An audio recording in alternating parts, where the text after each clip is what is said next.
From athletes to authors, entertainers to innovators, we connect with those who help shape our culture. Join us in revealing stories of their lives and backgrounds, their triumphs and tragedies that molded them into who they are today.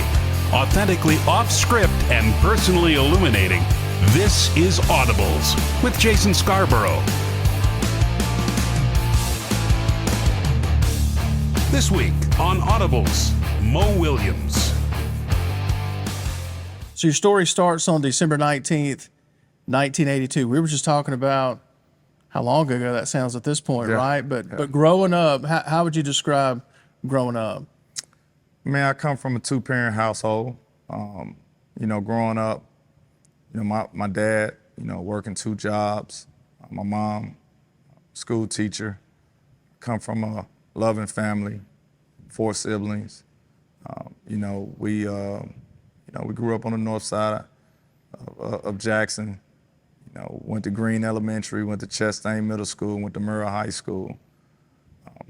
Just growing up, in the neighborhood, around, everything you can imagine. And my parents kept me focused, kept me in sports, kept me, I would say, busy, just so I wouldn't be in the streets with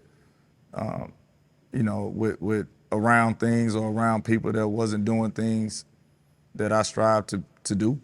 And sports really kept me in a disciplinary state where you playing baseball, you playing football, you playing basketball, and coaches always kept you grounded, with discipline. And I just took all those disciplinary, kind of moments, in practice, in games, and turning in life goals.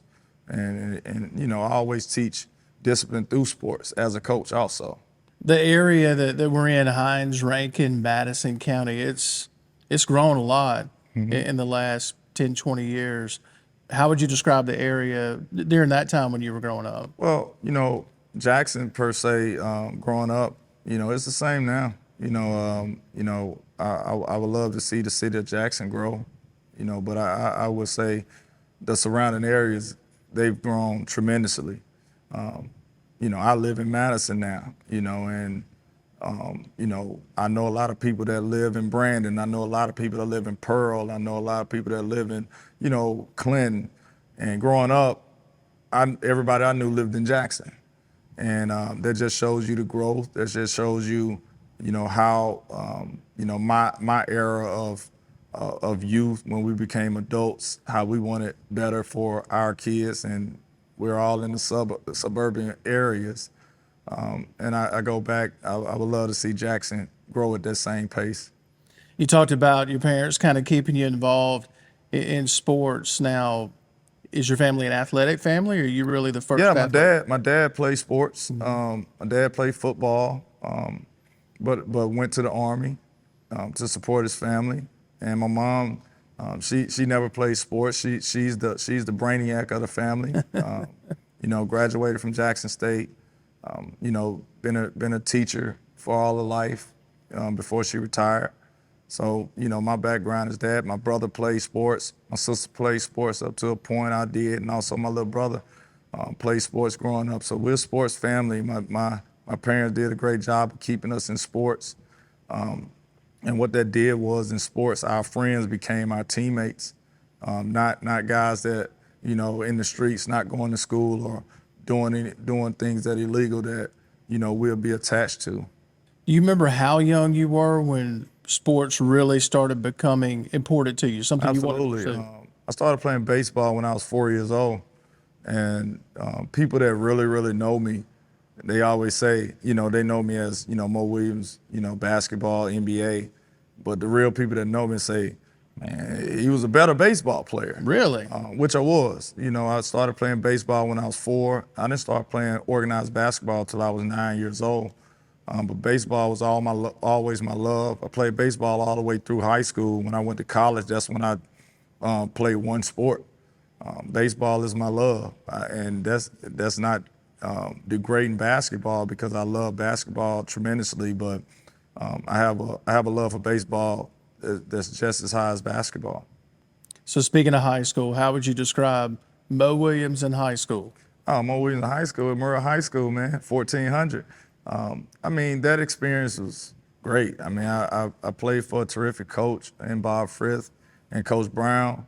I mean, going into that legacy, everything Murrah meant, I was so excited to go to Murrah and play, you know, for Murrah, just for the tradition, all the guys that came before me, coming in as a freshman, knowing that historically freshmen don't play varsity. And I had the opportunity as a freshman to play varsity with guys that are my best friends today. And I enjoyed every minute. So you attend Murrah High School. You talked about Murrah. JPS, they produced a ton of basketball talent on the hardwood. So if you had to describe your high school basketball career, how would you describe it? Oh, I mean, when you're talking about in 98 to 2001, when I was in high school, you're talking about JPS Sports is at the height. I mean, it doesn't matter who you play, if it's Callaway, if it's Provine, if it's Lanier, if it's Jim Hill, if it's Wingfield. You know, it doesn't matter. It's a battle. It's a battle. And you got guys like Mario Joyner, you know, you got guys like Trey Sanders, Mario Miles. I can go down the line of JPS guys, Darius Rice, James Thomas. All those guys at every school had 2 to 3 guys that can really play. And back then, when you look at that Danny Dozen list, out of those 12, maybe 7 or 8 of those guys are in JPS. You know, you may sprinkle a couple guys from the coast and a couple guys in, you know, Olive Branch, or whatever the case may be, but predominantly those guys come from JPS. So you knew, and this is the thing, we all knew each other because outside of playing high school basketball, we all played against each other, pickup games at the local YMCA on Fortification. That's where we played in one place. So if it was a pickup game going on, we was all in one place. So we battled year round, and it was. And when you play during the season, and you play against another JPS team, it's bragging rights. You know, you're gonna see this guy next Sunday at the Y, so you got to have something to talk about. So those pickup games carried over to the hardwood in the JPS games. Absolutely. I mean, were you a good trash talker in those games? Well, for me, I left that up to Justin Reed. Okay. You know, rest in peace. You know, that was one of my best friends. We grew up together, played AAU ball together for our whole life, and he was the trash talker. You know, but I was the guy that never get trash talked to. You know, because you know, I don't do a lot of talking. You know, and they don't do a lot of talking to me. So if they do say something to me, I handle that real quick. So your high school career, you're named Mr. Basketball during your senior season at Murrah in 2001. McDonald's All-America, Parade Magazine, third team All-America honors. It's a really decorated career at Murrah, but is there something that you're most proud of about your high school career that maybe doesn't get the pub or the ink that you want it to or hope that it does? No, I think I got all the pub. You know, I think that, you know, rightfully so. I put in a lot of work.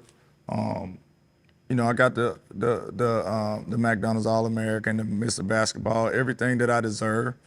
So no gripe there. The thing that sits with me the most to this day is losing 2 state championships my junior and senior year. You know, my junior year in the Final Four. You know, my junior year in the state championship. I'm sorry. With the ball in my hands, you know, tie game to win it. They send a double team. I give it up. We miss the shot, go to overtime, and lose the game. And I sit with that loss, you know, to this day, and I will make the same play. I will get a ball up because it was the right play to make. I had some people saying, man, I don't care, you got to shoot that shot, but I'm all about making the right play, and it was the right play to make. In my senior year, you know, we was picked to win it, and, you know, win the Final Four and lose by 2 points, 4 points, I want to say. And that was my senior year. And to leave high school with the career I had, with the teams that I was able to play with, my teammates, the good teams that I was on, to not leave with a state championship, it really bothers me. I've won a championship on every level I played on except for high school. And that's something I can't get back. Don't go anywhere. Audibles returns in a moment here on the Spirit Media Network.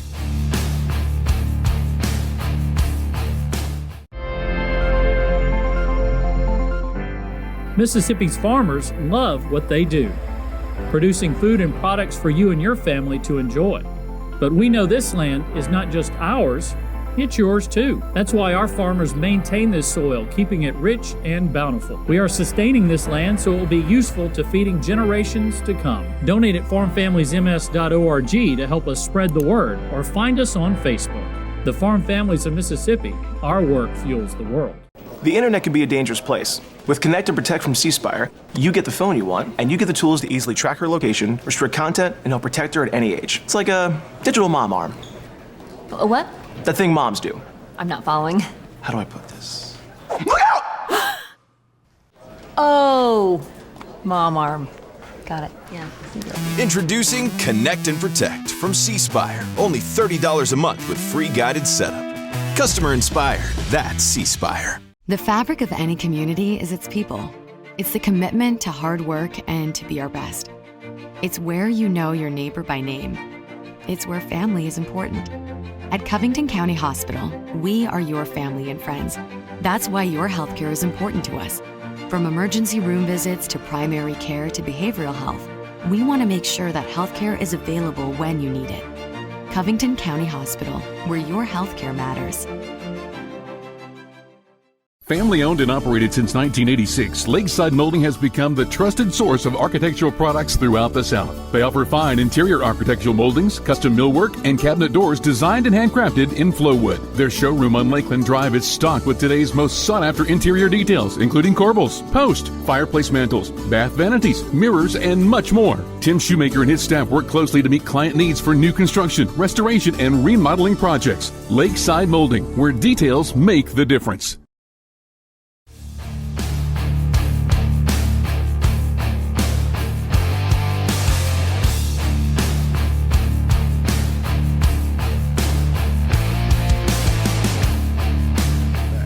Coming out of Murrah, what schools were you interested in playing for, and what schools were recruiting you? Ole Miss, because my childhood friends, Justin Reed, Aaron Harper, Dave Sanders, Tommy Kelly was there, and Raheem was there. And I knew all those guys. And Ole Miss was the school that I definitely was considering. Mississippi State recruited me hard. The Ole Miss was ahead of them just because of the relationship of the teammates, players that was there. Georgetown was big on my list. Miami was big on my list at the time. Leonard Hamilton was at Miami. He's at Florida State now. UCLA was on my list. North Carolina was on my list. I was getting recruited by everybody in the country, but I would say those was the main schools that I was interested in. But obviously, I knew where I wanted to go. That was Alabama. I committed to them my junior year, going into my junior year. So I knew where I wanted to go to school. So I played my junior and senior year, already committed to University of Alabama. And, that was one of the best decisions of my life. I enjoyed every minute there. What was it about Alabama that sealed it for you to go there? Well, for me, at the time, Ole Miss had that team that went to the Sweet 16. UCLA was just, all those teams all those schools I just mentioned, all of them went to the tournament the previous year. Every last one of them, except for Alabama. Before I got to Alabama, they haven't been to the tournament in, I want to say, 10 years. But going on the visit, being around them, being around the coaches, it felt like it was a fit. I felt like they had a really good team. They just needed a point guard. And I made that decision, and it raised, a lot of eyebrows. And it was like, why are you going there? You can go anywhere in the country. And for me, I had a vision, and I had to trust my gut. And it turned out to be great. We was we were number one in the SEC my freshman year. Yeah, you start as a freshman. Mm-hmm. As a freshman. That's a lot of responsibility. Absolutely. You got to be ready. But I prepared for that moment. We went in there, and I was able to start my freshman year and able to lead my my team to a SEC championship, you know, and obviously a number 2 seed in the NCAA tournament. Yeah, you guys were undefeated at home that year, 17-0, 27-8 overall record. You mentioned the regular season championship. So you got to be thinking, hey, college basketball, no problem, right? Exactly. Yeah. I mean, it was a great experience, man. And that goes to show when you're together, you can accomplish a lot, you know, instead of by yourself. And we did that together as a team. It wasn't just me. I was just a freshman, so I was young. I'm still learning at the same time, but I had a great team around me.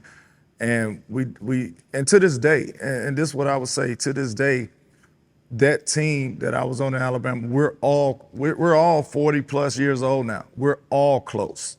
We all talk. You know, I played with Antoine Petway, just to name one. He's assistant coach at Alabama now. Before I'm doing this interview now, I was talking to him before walking in here. We've been close, you know, ever since college, and that goes for our whole team. You know, one of my teammates is a financial guy at Morgan Stanley. He's my financial advisor, my teammate. You know, so that just goes to show how close we were as a team and why we won so many games. That 2002 season you mentioned being the number 2 seed, that season doesn't end the way that you guys wanted it to, but starting as a freshman, playing in the SEC, what lessons would you say you learned in that season? Well, I learned what high-level basketball looks and feels like, right? I'm talking about every single night you got to compete. And at that time, and the SEC is getting back to that, but at that time, we was the best basketball league in the country. Because when you start talking about how many teams going to the tournament from each conference, we was getting the most. My 2 years at Alabama, my freshman year, we got 7 teams in the tournament. My sophomore year, we got 6 teams in the tournament, you know, in one conference. And at that time, it was only 12 teams, you know, so half the league was going to the NCAA tournament. And we're getting back to that in the SEC, but for a while we was kind of down. But back then, man, it was, you talking about high-level basketball each and every night, doesn't matter. When at that time, you go to Vanderbilt, that's gonna be a tough game. And I say this, I've never won at Vanderbilt. Really? I've never won at Vanderbilt. I never won at Ole Miss. I never won at Mississippi State. Now, we take care of them when they come to us, but that lets you know how tough the SEC was. And we was top 10 in the country, you know, so it was definitely tough. Doesn't matter who you're going to play. You go to Mississippi State, they got Timmy Bauer, Derek Zimmerman up there. Like, those guys can play some basketball. So we was fortunate enough to be really good and be one of the top teams in the country, and one of the top teams in the league. 2003, you lead the team in scoring and assist, 16.5 points a game, nearly 4 assists per game. You're rolling again that year, and you roll right into the big dance again, but that season doesn't end the way that you want it to either. So, but 2 trips to the big dance in 2 years, but you say, you know what, I'm going to the draft. So Exactly. What went into that decision process to leave Alabama? Well, my sophomore year, you know, we started off the season 13-0, number 1 in the country. And, you know, at that moment, as a college kid, not knowing what's in front of you, really just kind of locked into college basketball. Then all of a sudden, agents start coming in, you know, and calling my dad, and, you know, and my dad being my dad talking. And that was the first time we actually had conversations on, hey, you got a chance. They talking this, they talking you a first-round pick, a lottery pick. And I would say that was the moment halfway during the season, my sophomore year, where I actually had thoughts of, I may leave after this year. Now, with that being said, my advice I give to kids in that situation is you got to keep your head down and not look ahead. You got to stay where you are. And I would say that I had those thoughts in my head. You know, being 19 years old, it's hard not to think about the NBA. And I would say when we was number 1 and we got in the SEC play, you can kind of see us kind of slip a little bit. You know, our focus had changed a little bit. And me being older, me being more mature now, it all starts with the head. And me not knowing, I might, me not feeling or knowing that I'm doing it, but sometimes how you carry yourself and things you do has implications on your surroundings, which is my teammates. And then once I kind of dialed it back in midway through the SEC, we kind of finished strong, got into the tournament, and we got upset by Indiana that year. We up 15.5 and lose that game. And I had some decision to make after the season, whether I wanted to come back another year or leave. And I made the decision to leave. And I wasn't a first round pick, so it was definitely a leap of faith, believing in myself, knowing that I'm a professional athlete, especially at the highest level in the NBA. And I was just able to put my head down and take everything that I've been through, where I'm from. Where you from means a lot. Being from Jackson made me tougher, made me mentally tough, physically tough, able to, fight through adversity. All the adverse moments I've been in, I've just put my head down and not made an excuse and just went and got it done. And that's, kind of what I did when I was drafted by Utah out of Alabama. And at that time, I traveled, but that was kind of like through AAU, going here and going there. But I've never been to Salt Lake City at the time. So it was a culture shock. It was different. I was there by myself. And I remember, and it's a true story, I remember getting drafted by Utah, being a second-round pick. And I had to, after the draft, the next day I had to fly out there and do a press conference. So I did the press conference, and I had to go to my room, because I'm leaving, coming back home the next day. And I literally cried. And it wasn't a cry of sorrow. It was a cry of kind of, you don't know what's next, right? It's just like, it wasn't a boohoo cry. It was like an emotional cry, just kind of like, letting it out, kind of taking all that, everything that you got going on, just taking it and grabbing it and saying, guess what, I'm gonna get it done. I'm gonna get it done. Just one of those, that chip just starting to grow, because I was projected to be a first round pick. All these teams passed on me. I'm sitting in there at Utah at the time. I came out, you do pre-draft workouts. I worked out for 15 of the 30 teams, 15 of them. Utah wasn't one of the teams I worked out for. So the 15 teams I worked out for, neither one of those teams drafted me. Utah drafted me, and I didn't even work out for them. So me going into the unknown, and I just remember my dad calling me, and we talking, and he's just like, hey, and my partner, my dad is a stand-up guy, and he always called me partner. Hey, partner, listen, he said, ain't no time to feel sorry for yourself. You got to put your head down and go to work. And that's all he told me. And when I hung that phone up, I just had a chip on my shoulder that was bigger than ever. And I took that chip throughout my career. Don't go anywhere. Audibles returns in a moment here on the Spirit Media Network.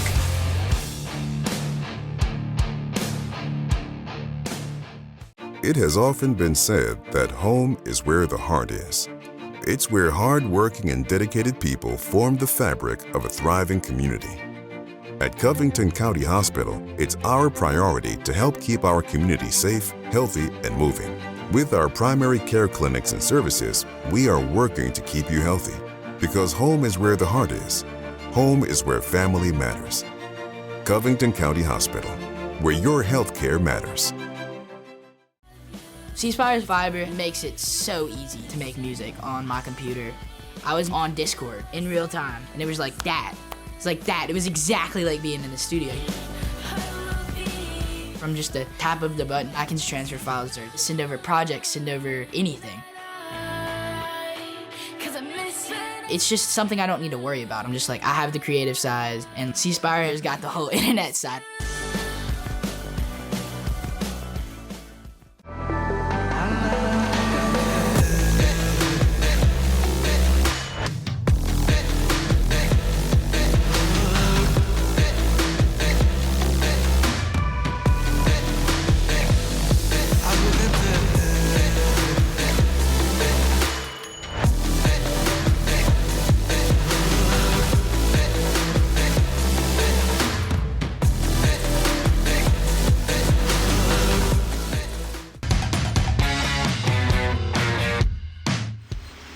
The weather's getting warmer, and that means Mississippi blueberries are ready to be picked. Make a day of it with family and friends at one of the many U-Pick farms across the state. Or take home Mississippi-grown blueberries from your local market, because locally grown is what's best for our state. Donate at farmfamiliesms.org to help us spread the word, or find us on Facebook. The Farm Families of Mississippi, our work fuels the world.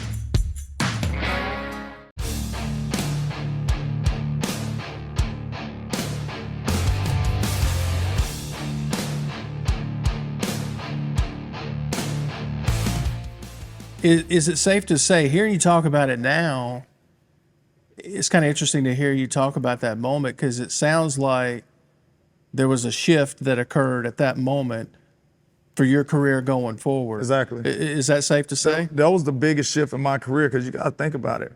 In high school, I was decorated. McDonald's All-American, state player of the year, 13 parade All-American nationally. Go to Alabama, have a decorated career. SEC Freshman of the Year, AP News Freshman of the Year, National Freshman of the Year. I accomplished being #1 in the country at Alabama, the only team to this day to ever be #1 in the country at Alabama. All these things. And then it hit the draft, and then feel like people saying, well, he's not that good.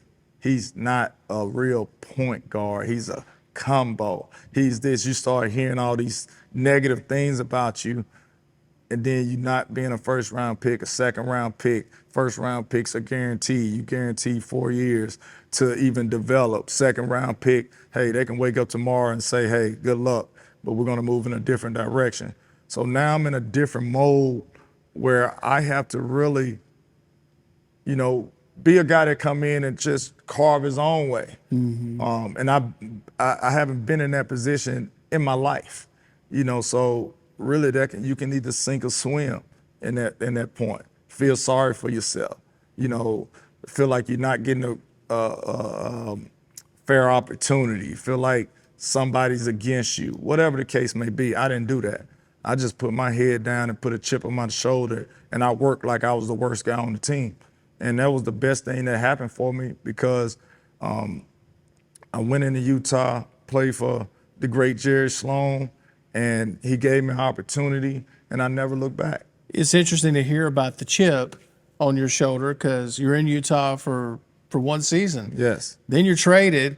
Then you go over to Milwaukee, play for the Bucks from 2004 to 2008. So how much bigger did that chip get? Well, let me go back to that. So I wasn't traded after my rookie year. So this is what I want to explain. So I get drafted by Utah, right? Second-round pick. So second-round picks, they're not guaranteed. I go to summer league. I play the rookie summer league. So when the draft, you play the rookies are going to play their summer league. So I play summer league without a contract. So I'm just on summer league team. If I get hurt, break my leg, tear my knee up, tear my ankle, they can just send me home. I don't get paid, nothing guaranteed. So I go through that. Then after summer league, vet camp comes up in September. Come to vet camp, I'm still on a non-guaranteed contract. I'm going through vet camp. I went through preseason. I go through the first month of the season until they guaranteed my contract for the rest of the year. So all these steps that I went through, all these things I'm doing, knocking on wood, not being injured, got to the first week of the season, November. So November is when my contract was guaranteed. So I went through that year, I'm just on a 1-year deal. Even when it was guaranteed, 1-year deal. So after that 1-year deal, when I had an opportunity to play, I did well. So coming into the off season, I'm a free agent all over again. And what happened was Utah loved me. Coach wanted me back, but now all of a sudden they got to give me a contract that they weren't expecting to do. So it's like, man, we want him back, but we can't get him for the minimum. We're going to have to pay him something, which we're not prepared to do. That's what led me to Milwaukee. And Milwaukee signed me to a 3-year deal and gave me some money. And in retrospect, me putting that chip on my shoulder, going through that first year and getting what I got the second year in Milwaukee, which equal to 4 years, the money that I made in those first 4 years was equivalent to a first-round pick. So it kind of balanced itself out, but I just had to get it the hard way. That's a really around the world way to get that kind of contract. Exactly. Isn't it? So Milwaukee, you have some really good moments in Milwaukee. Absolutely. One of them was your first career triple-double. Yeah, against Miami. Do you remember that? So it was in Miami. It was No, the it was day at home after, against Miami. It was at home against Miami. Yes. The day after your birthday, if I've got the date right, in 2006. So day after your birthday, first career triple-double. Come on, that's a special day. It felt good. It felt good. And I'm not a big rebounder, so to be able to go get 10 rebounds that game and, have a triple-double. I want to say it was like 19, 11, and 10, or 19, 10, and 10. I can't remember the numbers, but it was a triple-double. But that was definitely one of the highlights of my career. The only triple-double I had in the NBA. But to do it as young as I was, it was great. So August 13th, 08, you're headed to Cleveland. And this is a city that over time just became very special to you for a lot of reasons.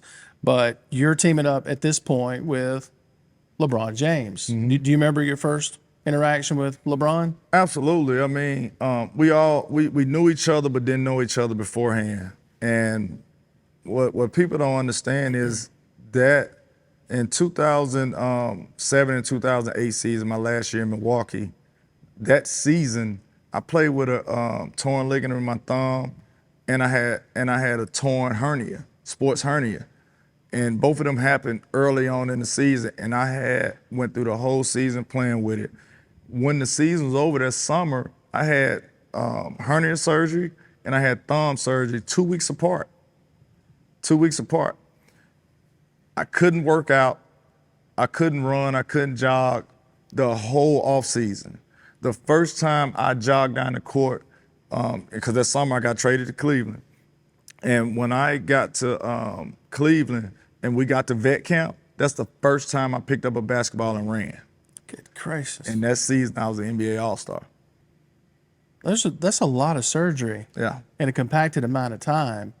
And so looking at your time in Cleveland, the first time around in Cleveland.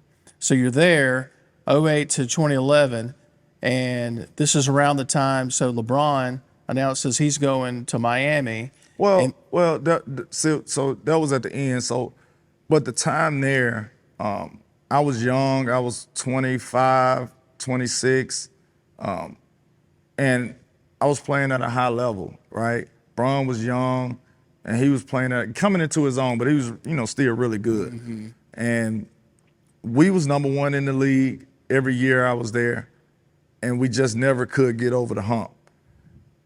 And I always look back on that, and I just wish I was more mature, like in my preparation and in a lot of different areas. As I got older, as that time passed, I got better. I got more mature. I understood how to watch film. I understood all the little things as far as how to eat, how to take care of your body. I just wish I would have had that, years earlier, and I would have been better down the stretch, because I look at moments during the season, I was great. But I know for a fact, in the playoffs, I wasn't at my best. And I felt like if I was at my best, I would have gave us a better chance, obviously, to win a championship, because we was good enough to win a championship. Just to get to your point, and, when Bron left and obviously went to Miami, that's when everything changed for me, So at that point, I left and went to the Clippers, and I just kind of started a different journey, which obviously we'll get to, which led back to Cleveland. Yeah, you kind of bounced around a little bit there. You talked about going from Cleveland to LA, then Utah again, Portland, Minnesota, and Charlotte. That's a lot of bouncing around for somebody that, talking about that chip on the shoulder, which has to be growing at this point, I'm thinking. But during that time in your life for you personally and even your family, that it had to be tough bouncing around like that. No, it was tough, and I think that was the one of the main reasons that I retired so soon. People said, "Man, you had a lot of basketball left in me." I said, "I probably did, but I was done mentally. I wanted to get into coaching. I knew what I wanted to do, and I wanted to be stable. That was important to me. But, you know, bouncing around, you know, going to LA, which was great. Then leaving there, going here, I was looking for a home and found myself just kind of not being their guy, and just trying to find a home. So that was real difficult. But at the same time, playing at a high level, and people don't understand, because you're not in a situation that, you know, you're comfortable with, doesn't mean you can't be your best. And I thought that, you know, being mentally tough, being physically tough, it really got me through those moments, trying to find a home, bouncing to each team, because everywhere I went, I played a lot, whether it was starting or whether it was off the bench. I was a major part of that team. You know, going to LA, playing with Chris Paul, Blake, and all those guys, going to Utah, playing with my good friend Big Al Jefferson, that's from Mississippi, you know, going to Charlotte, you know, going to Minnesota, going to Portland, playing with Dame, which is one of my close friends today. I'm just talking about in a 5-year span, you're talking about bouncing around from team to team and being a part of those teams and playing, not just someone. And then going back to my, you know, my last year in Cleveland, going back and winning the championship and being a big part of that was tremendous. And to end my career on a championship, I mean, I couldn't ask for a better ending. So I knew I was done after that. Don't go anywhere. Audibles returns in a moment here on the Spirit Media Network. The internet can be a dangerous place. With Connect and Protect from C Spire, you get the phone you want, and you get the tools to easily track her location, restrict content, and help protect her at any age. It's like a digital mom arm. A what? That thing moms do. I'm not following. How do I put this? Look out! Oh, mom arm. Got it. Yeah. Introducing Connect and Protect from C Spire. Only $30 a month with free guided setup. Customer inspired. That's C Spire. The fabric of any community is its people. It's the commitment to hard work and to be our best. It's where you know your neighbor by name. It's where family is important. At Covington County Hospital, we are your family and friends. That's why your healthcare is important to us. From emergency room visits to primary care to behavioral health, we want to make sure that healthcare is available when you need it.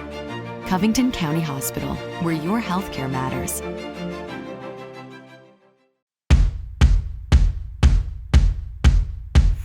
It's no secret, our crops and animals need water to grow. Whether it's growing soybeans, corn, cotton, cows, or chickens, farmers use this natural resource every day, just like you do in your homes and at the office. Our promise is to only use what we need to keep producing what you need. Donate at farmfamiliesms.org to help us spread the word, or find us on Facebook. The Farm Families of Mississippi, our work fuels the world. Family owned and operated since 1986, Lakeside Molding has become the trusted source of architectural products throughout the South. They offer fine interior architectural moldings, custom millwork, and cabinet doors designed and handcrafted in Flowwood. Their showroom on Lakeland Drive is stocked with today's most sought-after interior details, including corbels, post, fireplace mantles, bath vanities, mirrors, and much more. Tim Shoemaker and his staff work closely to meet client needs for new construction, restoration, and remodeling projects. Lakeside Molding, where details make the difference.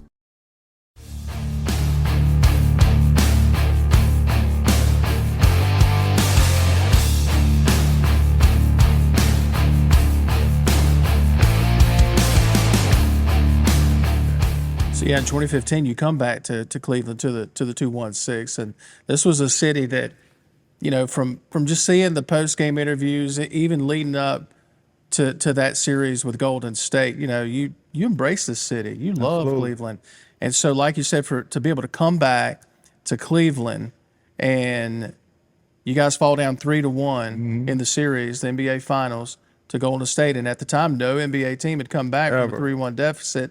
You guys become the first ever team to do it. Dramatic fashion, I might say.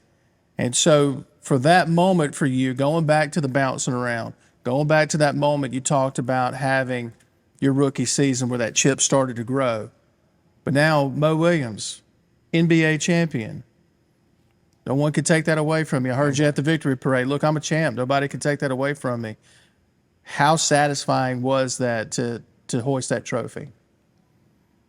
I tell people all the time, when you do something and pour something in so much and you get the gratification at the highest level reward that you can get from what you do, there's no better feeling. There's no better feeling at all. It's a feeling you can't explain.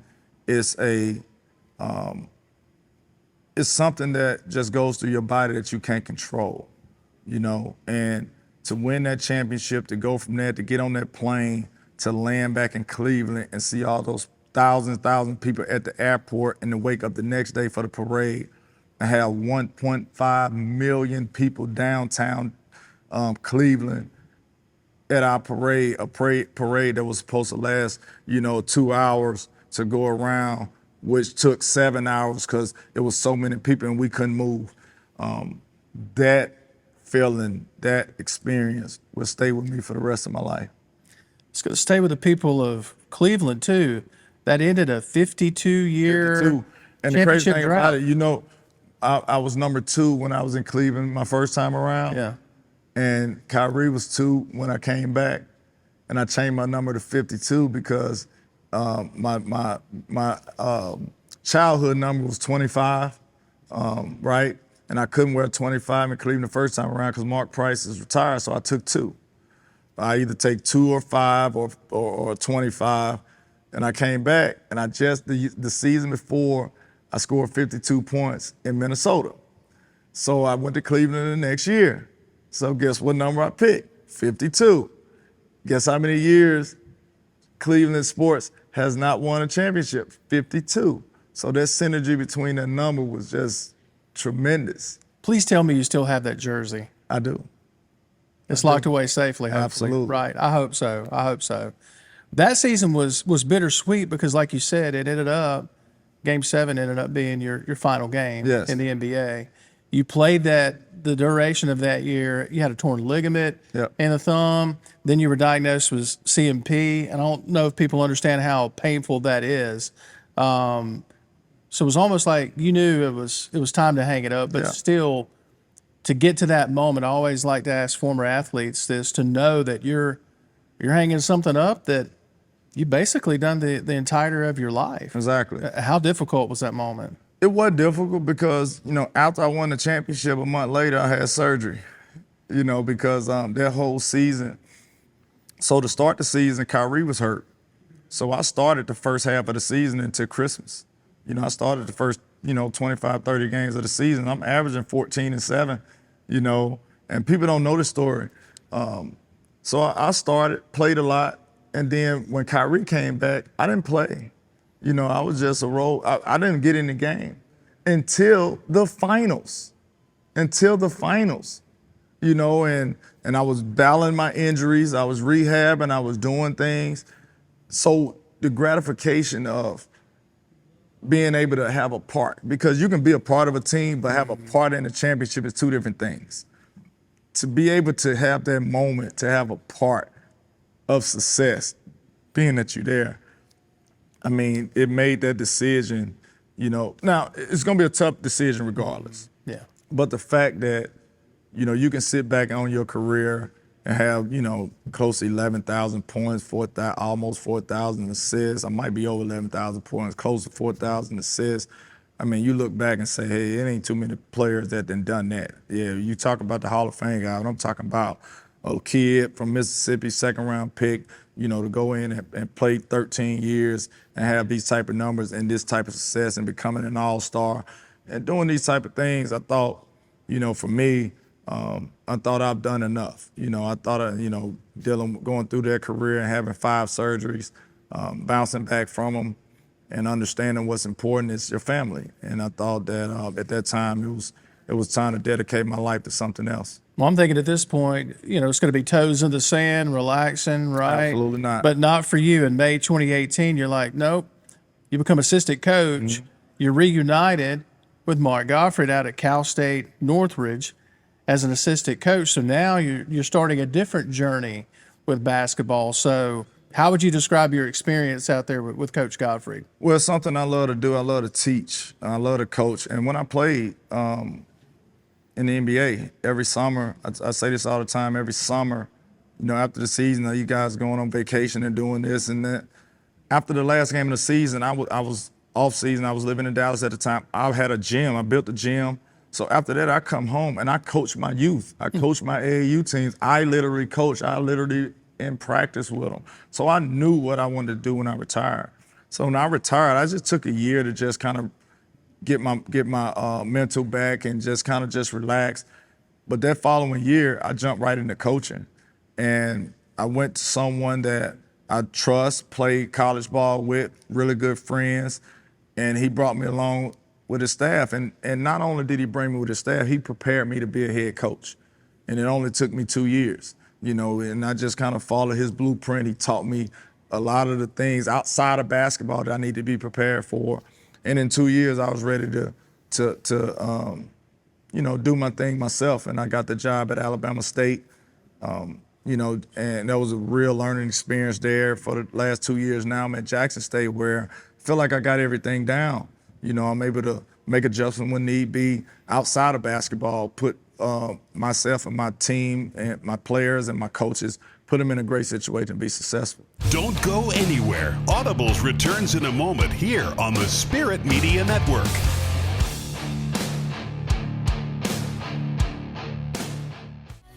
C Spire's Fiber makes it so easy to make music on my computer. I was on Discord in real time, and it was like that. It's like that. It was exactly like being in the studio. From just a tap of the button, I can transfer files or send over projects, send over anything. It's just something I don't need to worry about. I'm just like, I have the creative side, and C Spire has got the whole internet side. It has often been said that home is where the heart is. It's where hard-working and dedicated people form the fabric of a thriving community. At Covington County Hospital, it's our priority to help keep our community safe, healthy, and moving. With our primary care clinics and services, we are working to keep you healthy, because home is where the heart is. Home is where family matters. Covington County Hospital, where your health care matters.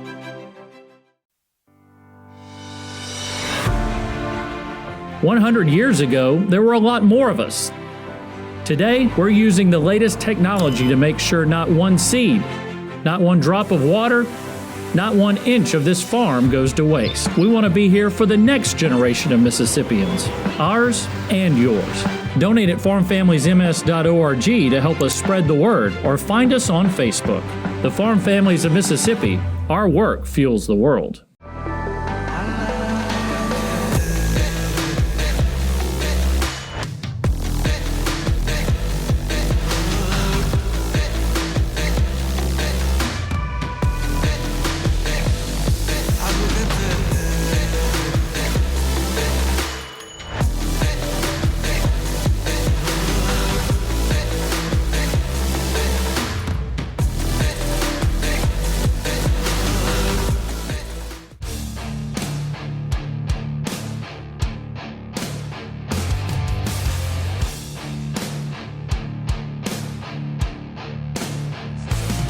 So talking about Alabama State, now being at Jackson State, I've heard you say in a couple of spots the pride you take in representing SWAC schools. Growing up, going to games with your dad, and now you're at Jackson State. So where do you think that pride originated from? Going to those games with your dad growing up, or being a Jackson product? Where does that pride originate from, you think? Well, the Jackson State love happened when I was born, right? My mom graduated from Jackson State. My dad attended there. He attended Valley and Jackson State, where he met my mom before he went to the service. My younger brother attended Jackson State. I have an older brother that I always brag about, that attended West Point, graduate from West Point, which is prestigious within itself. And my sister graduated from Valley. She's the only outsider, so per se. But Jackson State has always been a part of everything we've done. I mean, when you're talking about a football game, we don't miss them. You talk about a basketball, we don't miss them. I went to baseball game because those are my 3 main sports, so I didn't miss those coming up. Coach Brady, that was Hall of Fame baseball coach at Jackson State. I remember him when I was a kid, because I was a baseball guy. And so Jackson State has always been a part of me. I never visioned coaching at Jackson State. But when that opportunity came about, it's something that I couldn't turn down just because what it meant to me, and to be able to be a part of it and really put my imprint on it, it was something second to none, something that I couldn't pass up.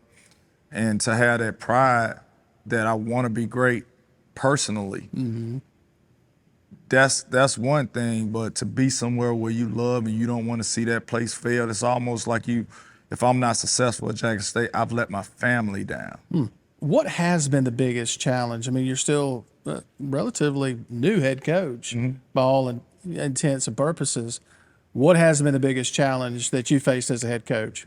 I would say the biggest challenge that I would say is I'm not set in my ways. I'm not set in my ways. And I'm not scared to try something different tomorrow.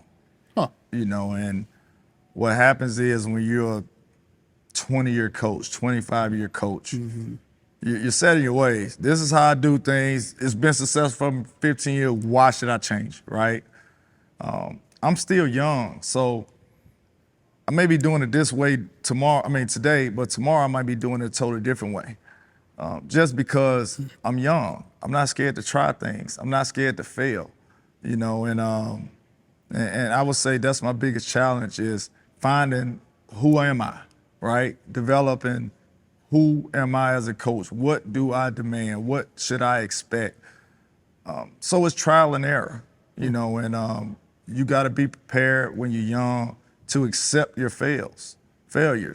And you have to understand that you failed in this situation, or you have to be better in this situation. So that's my biggest challenge, you know, knowing where I can be better at, knowing where I failed at, knowing where something is great at, and knowing how to stick to it and not going away from it.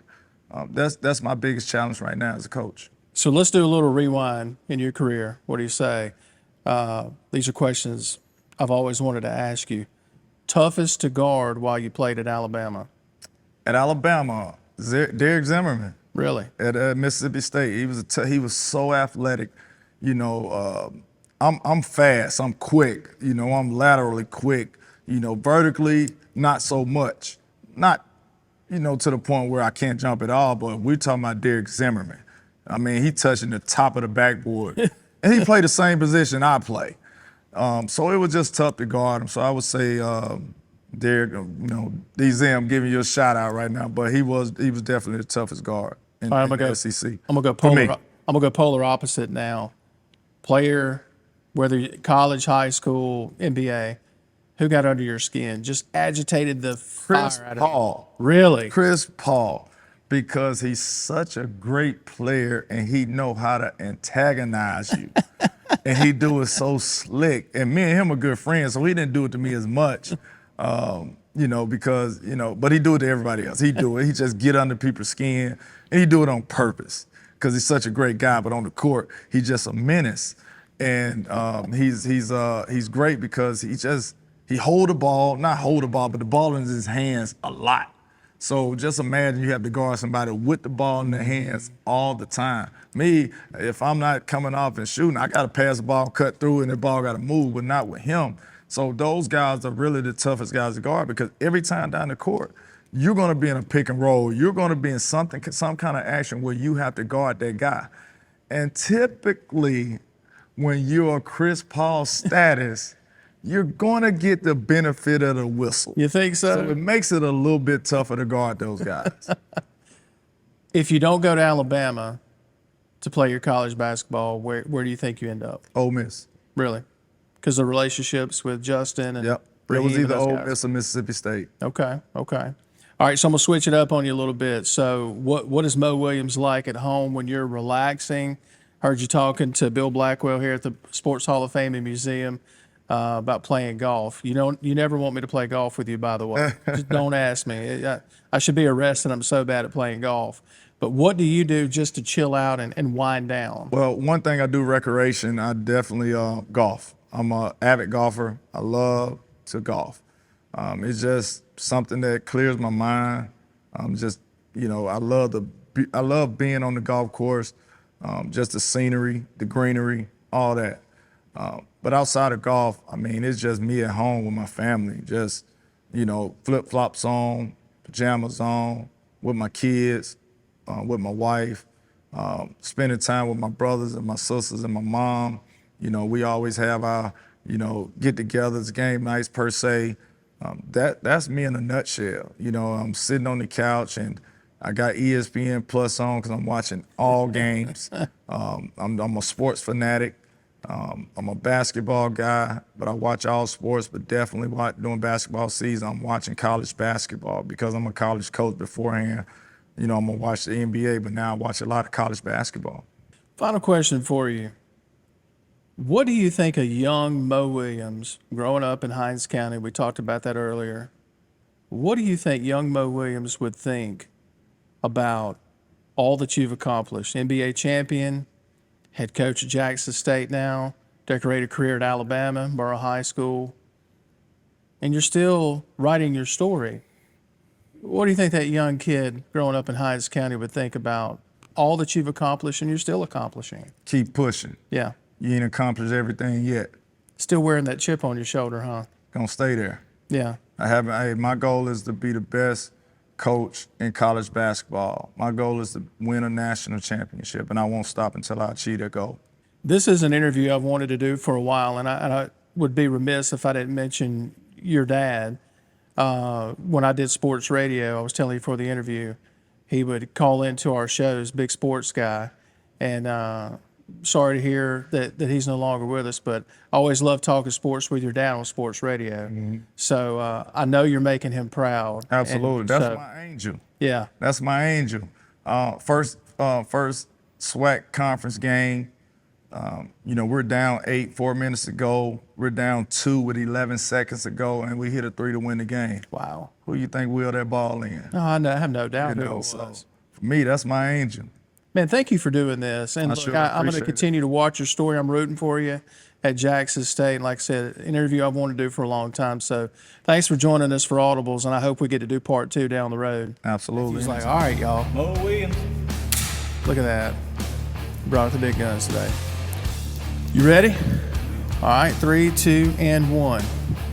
Thanks for watching. We'll see you next week for another episode of Audibles with Jason Scarborough.